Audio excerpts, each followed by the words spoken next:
पत्नी ने एक दिन अनजाने में देख लिया कि जो पति उसे कभी छूता तक नहीं था, वह चुपके से अपनी पहली मोहब्बत की तस्वीर को चूम रहा था।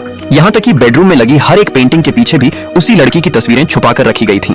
यह देखकर पत्नी को सारी सच्चाई समझ आ गई। पति की वह शराफत और संकोच दरअसल उसे न चाहने का बहाना भर था। उसे बहुत पछतावा हुआ कि उसने अपने भाई की बात नहीं मानी और जिद करके इस घटिया इंसान से शादी की। टूटे हुए दिल के साथ उसने 7 दिन बाद विदेश जाने की अप्लाई कर दी ताकि वह इस रिश्ते को हमेशा के लिए खत्म कर सके। फिर उसने अपनी सहेली को बुलाया और दोनों बार में जाकर खुद को थोड़ी राहत देने लगी। उसने वहाँ कई मेल मॉडल्स भी बुलवाए ताकि खुद को अच्छा महसूस करा सके, लेकिन यह सब उसी बार में मौजूद उसके पति ने देख लिया। पत्नी को लगा अब वह गुस्से से पागल हो जाएगा, लेकिन पति ने जैसे उसे देखा ही नहीं और सीधे एक दूसरी लड़की की ओर चला गया।